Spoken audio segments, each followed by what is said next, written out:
What happens when a girl who spent 7 years trying to be invisible gets a new stepbrother who can lift vending machines, scares away bears on instinct, and doesn't even know what a friend is?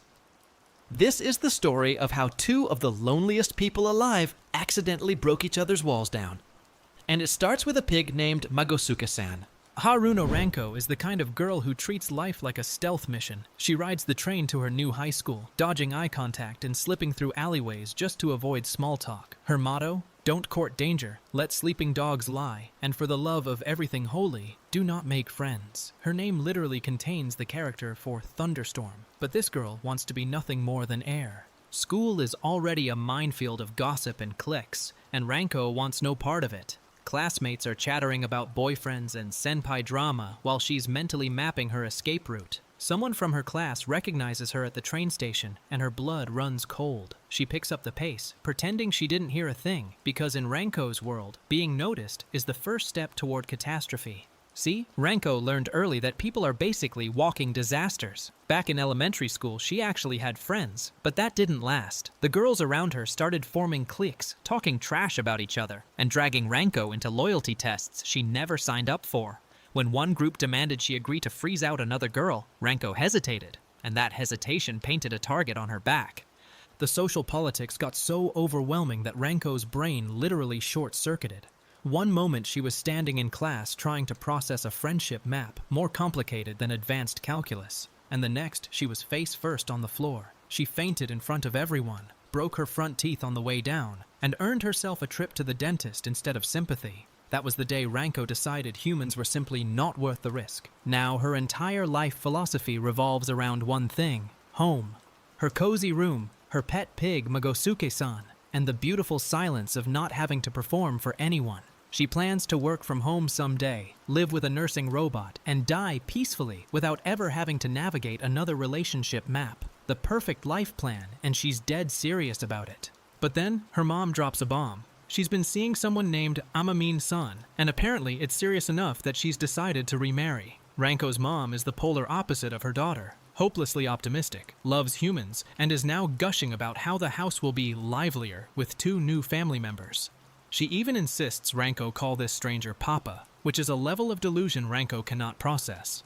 Ranko tries to stay rational about it. Her mom went through a failed marriage before and still came out swinging, so who is Ranko to stand in the way of her happiness? Besides, the new stepbrother is apparently in his 3rd year of junior high, practically old enough to take care of himself. All Ranko has to do is keep her head down, be polite, and avoid unnecessary interactions. Simple enough, right? The doorbell rings and Ranko's survival instincts kick into high gear. She puts on her best nice-to-meet-you face and heads to the door with her mom. The stepdad seems normal enough, all smiles and pleasantries. And then she sees the sun, and every alarm in her body goes off at once. This kid, Kaya, is not what she expected. He's tall, sharp-eyed, and looks way too mature for a junior high student. Her mom is swooning about how handsome he's grown up to be, but Ranko is frozen because she's seen this boy before. And what she saw was absolutely terrifying. Flashback to before the move-in. Ranko witnessed Kaya on the street in what looked like a violent altercation. She literally watched him slam someone's face into a wall, and the cops showed up. Her first thought when she sees him at her door is whether he was arrested, and her second thought is that maybe the other person didn't survive. This is the boy who's about to become her little brother. Ranko's survival instinct kicks into overdrive. She retreats to the storage room with Magosuke-san, barricades herself in, and starts planning an emergency evacuation strategy. If she stays in the open, she'll become a punching bag, and Magosuke-san will become lunch. The room at least has a lock, so she hunkers down and tries to observe the situation from safety. But Kaya's eyes haunt her. When she looked at him, there was nothing reflected in them. No warmth, no curiosity, no emotion at all. Just empty. Ranko has seen indifference before, but this was something else entirely. This boy looked through her like she wasn't even there, and somehow that was scarier than if he'd been openly hostile. The next morning, Ranko wakes up in the storage room, confused and groggy. Her mom has texted asking her to make Kaya's lunch since she had to leave early for the community center. Ranko is horrified. Not only does she have to interact with him, but if he gets too hungry, Magosuke-san might genuinely be in danger. She creeps out of hiding like a soldier entering enemy territory. She finds Kaya lying around, and he immediately asks her to prepare lunch. Ranko can barely make eye contact, but she forces herself to ask what he wants. rice ball or yakisoba? He stares at her for an uncomfortably long moment, then says he's not hungry. The door closes, and Ranko nearly collapses from the tension of that 30-second interaction. At school, Ranko breathes a sigh of relief. She managed to survive one hurdle, even if it was deeply weird. But the peace doesn't last, because classmates invite her to play volleyball, and she has to fabricate an excuse about feeding her pet pig. The lie works a little too well. Now people think she's quirky and cool instead of forgettable, which is the exact opposite of what she wanted. Back at home, the situation escalates. Ranko tries to confront Kaya calmly, begging him not to do anything that would destroy the family her mom is working so hard to build. She chooses her words carefully, trying to frame it as, "What you do outside has nothing to do with me." But Kaya's expression shifts, and suddenly, he's looming over her asking if she's telling him to act like a good kid. Before Ranko can process what's happening, Kaya grabs her. The moment is electric and terrifying. This is exactly the danger she's spent her entire life trying to avoid. Her worst-case scenario is unfolding in her own home, the one place she thought was safe. Magosuke-san squeals in alarm, and Ranko's carefully constructed world starts cracking at the foundation. Then Kaya spots Magosuke-san and his entire demeanor shifts. He picks up the pig, squeezes it, and with genuine curiosity asks if it's edible. Ranko snatches her beloved pet back, screaming that Magosuke-san is absolutely not for eating. Kaya seems genuinely confused about what a non-food pig is even for, and somehow this absurd exchange is the most human he's seemed since arriving. But Ranko isn't fooled. She knows what she saw on that street. Kaya smiling at someone while blood was still fresh on the scene, casually saying they were just playing around, and asking her not to tell anyone. His lip piercing is real, his violence is real, and the emptiness behind his eyes is real. Kaya asks if she pierced it herself, and when she says it didn't hurt at all, Ranko thinks to herself that he must be broken inside.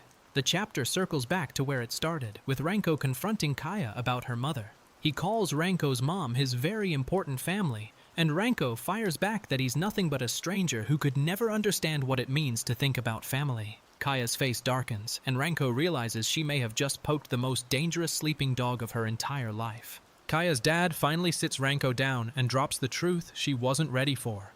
Kaya isn't actually his biological son. He's a distant relative's child who was taken in because of difficult circumstances.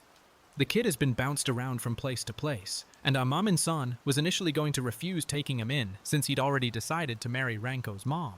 But when he brought it up, Nagiko-san said the magic words, "The more the merrier, bring him along."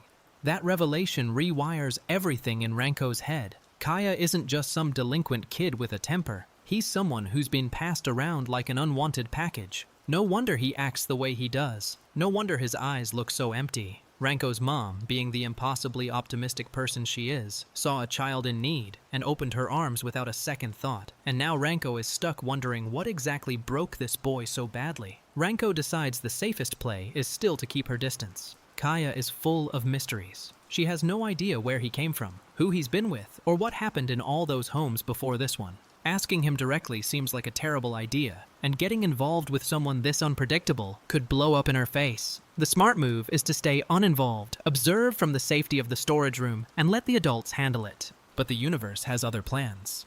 Ranko's mom cheerfully asks her to go fetch Kaya for dinner, and just like that, her carefully maintained distance crumbles. She finds Kaya acting strange. He's trying to climb out the window, claiming he's just going for a walk. Ranko catches him and tells him he absolutely cannot wander around outside at this hour, and the words come out before she can stop them. Kaya pushes back immediately, saying the people who bother him are the ones seeking him out, not the other way around. Ranko tries to explain that those people shouldn't be his friends, but she stumbles over her own logic when he asks what kind of people should be his friends instead. She has no answer, because honestly, Ranko is the last person on Earth qualified to give friendship advice. The irony is thick enough to choke on. Then comes the night everything changes. It's past midnight, and Ranko's mom is banging on the storage room door in a panic. Kaya said he was going to the convenience store 3 hours ago and hasn't come back. Ranko's first instinct is that he's probably out causing trouble somewhere, but the fear in her mom's voice overrides her survival instincts. She drags herself out of bed and into the dark streets to find him.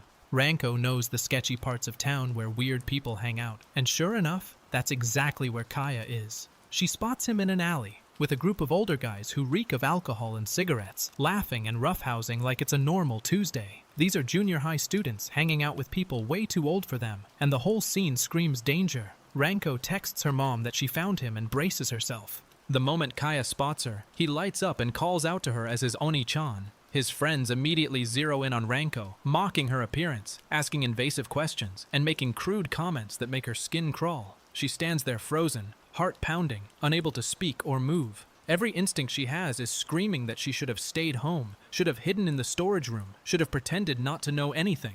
Ranko's internal monologue spirals. If she had just stayed home, if she had just let the adults handle it, none of this would be happening. She regrets every decision that led her to this dark alley, surrounded by strangers who think her fear is entertainment. This is exactly why she spent her whole life avoiding people, exactly why she chose to exist like air. Getting involved with others is always, always the worst. But then something snaps. One of the guys grabs Ranko, and before she can even process what's happening, Kaya is there. He throws the guy into a water fountain with zero hesitation, drenching both of them in the process. The shift from laughing party boy to cold-eyed protector happens so fast it gives Ranko whiplash. She stares at him, soaking wet and stunned, asking herself a question she never expected.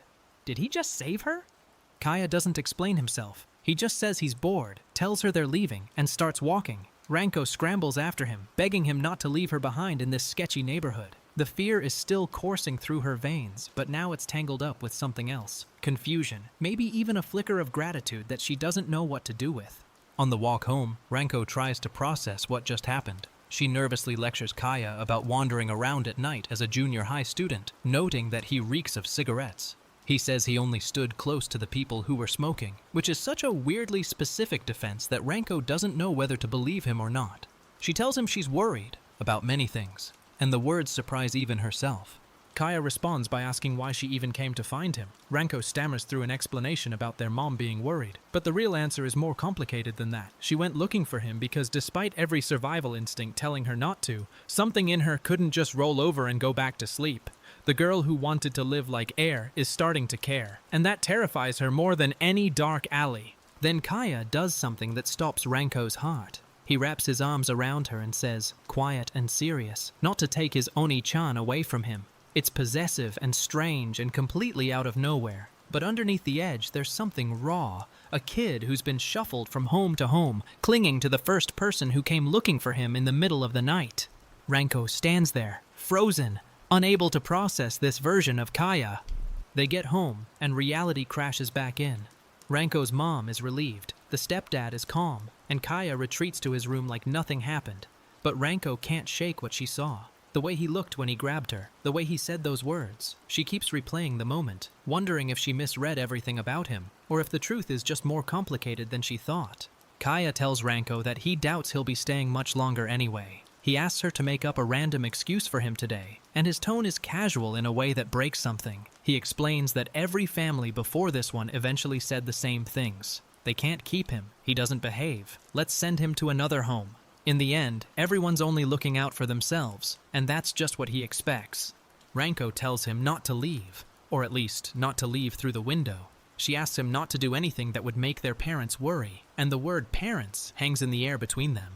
Kaya looks at her with something unreadable and says it's fine, because their concern is only temporary. The reason anyone takes in someone like him, he says, is just to pretend they're good people. Something about that sentence hits Ranko like a truck. She remembers when Kaya ran away before, how he stared at her with genuine confusion, like he truly couldn't understand why she would come looking for him. He's not just being cynical, he actually believes that no one could want him for real. Ranko realizes he's not a monster. He's like a wounded animal, lashing out because trust has only ever been a setup for betrayal. Ranko rides her bike home alone, turning the whole situation over in her head. She mostly talks to her mom, and has no frame of reference for whether Kaya's behavior is normal or not. But she's pretty sure lifting entire vending machines isn't standard junior high behavior. If he could just regain a little bit of trust in people, maybe their home could go back to being peaceful. But the thought that follows surprises her. She's not just thinking about peace anymore. Kaya catches Ranko off guard by coming to walk home with her, jumping into her bike basket like it's the most natural thing in the world. She screams about traffic laws and personal boundaries, but he doesn't care. Her mom teases that they're finally getting along, and Ranko retreats to the storage room muttering about needing distance. But the distance between them keeps shrinking, and somewhere deep down, Ranko knows she's the one closing the gap. And that thought is the scariest thing of all. To even protect the person standing right in front of her, She apologizes to Kaya through tears, and it's the most honest she's been in 7 years. Kaya doesn't seem to register her guilt at all. He sits there calmly and asks about her broken nail, noticing the small injury she got trying to force the door open.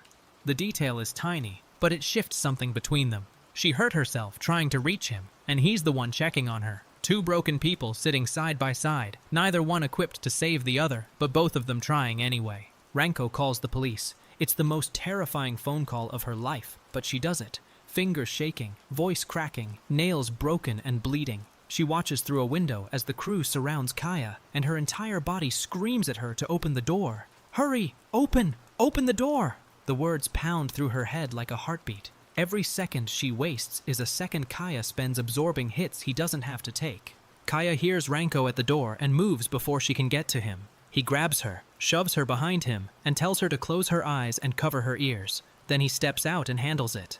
The sound of impact echoing through the building, followed by silence. He locks the door behind him and tells her not to open it until everything is quiet, protecting her in the most violent way possible. Ranko tells Kaya afterward that protecting everyone else while leaving himself exposed means he's the only one who isn't protected. The words come out shaky but certain, and for the first time she's not speaking for her mom or for peace. She's speaking for him. He doesn't understand yet, she thinks. Even when he's the one getting hurt, he doesn't notice. He doesn't know what it means to value himself. Then Kaya tells her the truth about the family he stayed with before, the one with the university-age daughter. The older girl would sneak into his bed at night when her parents weren't home, and when her father walked in on them, she blamed everything on Kaya. He was accused of forcing her. No one believed him. No one asked for his side, and that was the end of that home. Another family, another betrayal, another door slammed shut.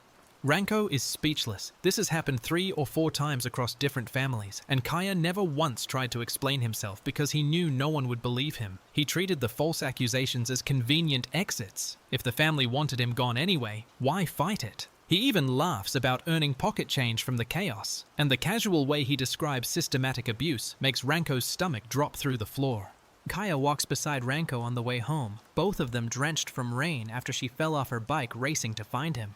He tells her quietly that he won't be seeing those guys again, and the words land softly, like a promise he doesn't know how to make. Ranko bandages his wounds and notices that his awkward little "thank you" hurts so much more than her broken nails, because it means no one has taken care of him like this before. Looking at Kaya's face as she patches him up, Ranko starts praying. Not for peace, not for safety, not for her storage room sanctuary. She prays that from now on, this boy won't get hurt anymore. The girl who wanted to exist like air has just thrown herself into a thunderstorm for someone she barely knows, and she's not running from the rain. She's standing in it, broken nails and all, refusing to let him face it alone. Kaya's stepdad finally has a real conversation with him, and it's nothing like what Kaya expected. He doesn't ask where Kaya was before, doesn't pry about why he skipped school, doesn't push him to open up. Instead, he simply says that as long as Kaya can find something special somewhere, it doesn't matter where that is. Kaya goes quiet, because nobody has ever given him permission to just exist without conditions before. Ranko watches from a distance as Kaya notices something. His uncle isn't asking him about anything either. It's the same pattern as always, Kaya thinks, being left alone, just by himself. But then the stepdad calls him over to pick out food together, casually including him like it's the most natural thing in the world. Kaya asks which meal he wants, and whether they should feed Magosuke-san too, and Ranko can see the gears turning behind his eyes. The family goes on a glamping trip together, and Ranko's mom is in full hurricane mode, shrieking about nature, demanding photos, and scaring small children with her enthusiasm. Ranko wants to crawl into a hole, but Kaya is there too, and something unexpected happens. He admits he only came because Ranko was going, and when she asks if he actually didn't want to come, he says he'd assumed she would refuse, so he preemptively said no. The logic is backwards and weirdly sweet. Back at home, Ranko sits in the storage room trying to process an uncomfortable feeling. She tells herself it's not a big deal. She only suggested the trip out of the goodness of her heart. And to Kaya, she's probably just sticking her nose in his business. She should go back to keeping to herself, which has always been better for her. But there's an emptiness gnawing at her chest that she can't explain, and it feels disturbingly like being broken up with.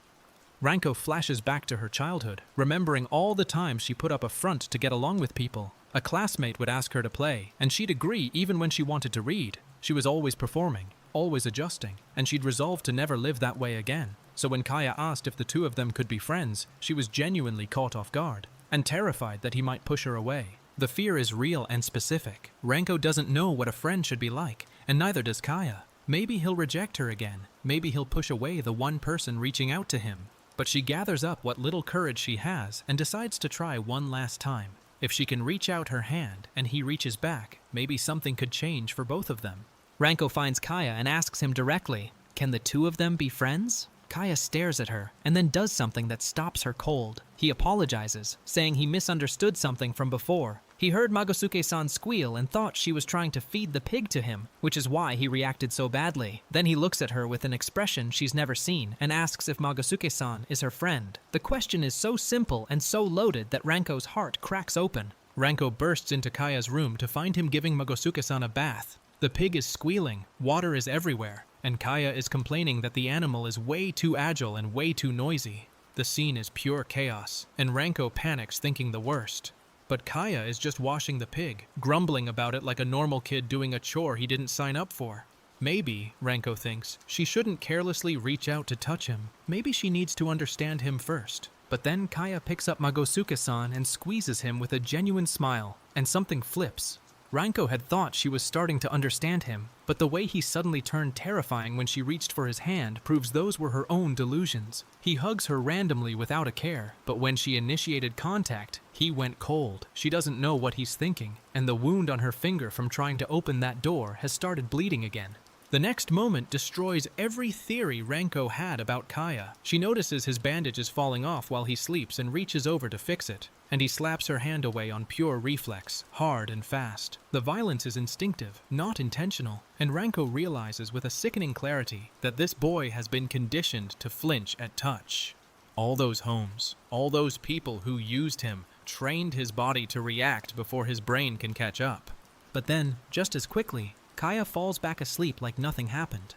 Ranko sits there, heart pounding, staring at his sleeping face, and thinking he looks like a baby. This whole day he'd been acting like a normal junior high student, picking out food, playing games, being bored. The whiplash between violence and vulnerability is giving her emotional vertigo, and she doesn't know which version of Kaya is the real one.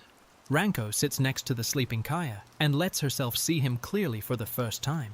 He gets lonely easily. He has many scars. He sometimes acts like a child, and he laughs so wholeheartedly when he's happy. He's afraid of being alone, but doesn't know how to keep people close without scaring them away.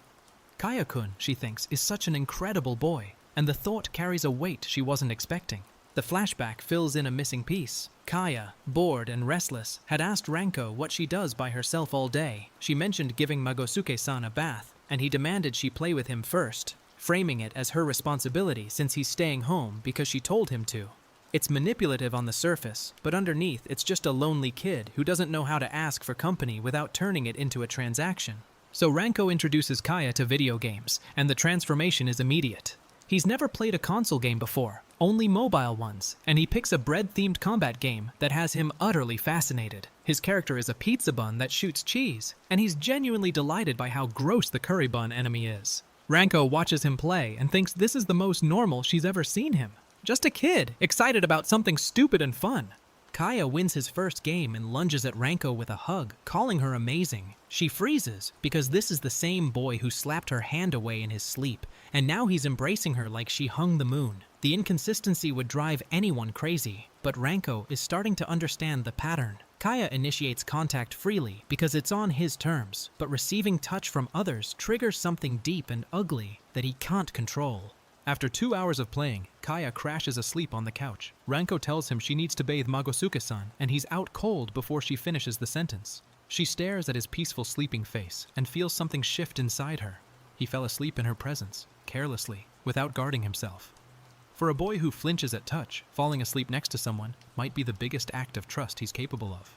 Kaya complains later that staying home is boring now. There's no one to play with since he cut ties with his old crew, and Ranko won't let him go out at night anymore. He's bored, he's restless, and he drapes himself dramatically over the furniture to prove his point. Ranko realizes with a jolt that the person making him feel bored, the person whose absence creates his loneliness, is her. She pieces it together riding her bike home, Kaya's voice echoing in her head. He said her bike sounds lonely, creaking away. She remembers Nasuko's words about how friendship standards differ for everyone, and she remembers that despite what others think of Kaya's old crew, those people were his friends because being around them made him feel less alone. If that's the standard, then the person making him lonely right now by keeping her distance is Ranko herself. The realization lands like a punch to the gut. Despite what others think, despite how dangerous those people were, in Kaya's eyes they were friends because they filled the silence. And now that they're gone, the silence is louder than ever, and Ranko is the one standing in it with him.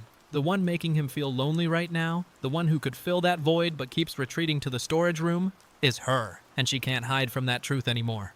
Ranko's bike creaks beneath her as Kaya walks beside her, and she finally understands what she has to do. She doesn't know what a friend should be like. She's been alone for 7 years, and she's terrified of what reaching out might cost her. But if being around her makes Kaya feel even slightly less alone, then maybe the girl who wanted to exist like air needs to become something more solid, something he can actually hold on to. On the drive home from the glamping trip, Ranko falls asleep in the car and wakes up leaning against Kaya's shoulder. She panics, worried he'll think she's heavy, but their parents in the front seat are already cooing about how cute they look together. The car hits a bump and Ranko jolts awake fully, her heart hammering not from the road, but from how natural it felt to rest against him. Kaya says something that rewires Ranko's entire understanding of him. He tells her that whenever she looks like she's about to cry, or like she's in pain, his heart gets all messed up and he feels uneasy. Ranko freezes because this is the boy who supposedly feels nothing, the empty shell, the kid with dead eyes. She asks if that's why he didn't want to be friends, because he doesn't like feeling that way. And he pauses, then quietly says no, he was wrong. At the glamping site, a bear wanders out of the woods toward Ranko, and before she can even scream, Kaya is already between them. The bear takes one look at him, hobbles in the opposite direction, and disappears into the trees. Even wild animals avoid Kaya on instinct, and Ranko can't decide if that's terrifying or the funniest thing she's ever witnessed. He leans against her afterward, casual as always, and something fuzzy blooms in her chest. Ranko wanders off alone to process everything, avoiding the crowd and ending up lost in the woods. She replays Kaya's rejection in her head, the flat refusal when she asked to be friends, and finally understands why it hurt so much. It wasn't because she wanted to help him or do something nice for her mom. The reason it stung was simpler and scarier than that. She wanted to be his friend because she wanted to be his friend, full stop. Back at the campsite, Kaya realizes Ranko hasn't returned. The stepdad mentions she went to the bathroom a while ago, and concern flickers across Kaya's face in a way that would have been unthinkable weeks earlier. He heads into the darkening woods without hesitation, and the rustling of branches fills the silence as Ranko stands somewhere among the trees, lost and wondering what she's even doing anymore.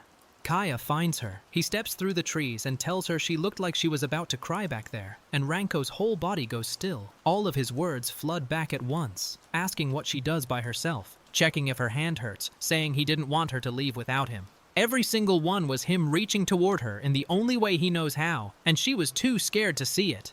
A bee buzzes toward Ranko's face, and Kaya snatches it out of the air with his bare hand. Everyone around them loses their minds. Ranko screams, the parents panic, children cry, but Kaya just opens his palm and lets the bee fly away unharmed, casually noting it's gross. He wasn't even stung. Ranko tells him he really shouldn't grab bees barehanded, but the absurd protectiveness of the gesture makes her chest ache in a way she can't name. The glamping trip ends with Ranko and her mom sitting together under the trees, Magosuke-san dozing in their laps, birds chirping overhead. For the first time in maybe ever, Ranko feels something close to bliss. Not the safe, controlled peace of her storage room, but something warmer, messier, and infinitely more terrifying. Her mom wonders aloud whether Kaya and his stepdad are bonding, and Ranko thinks about the word special. How the stepdad told Kaya to find something special, and how maybe, just maybe, Ranko is starting to become that something for him.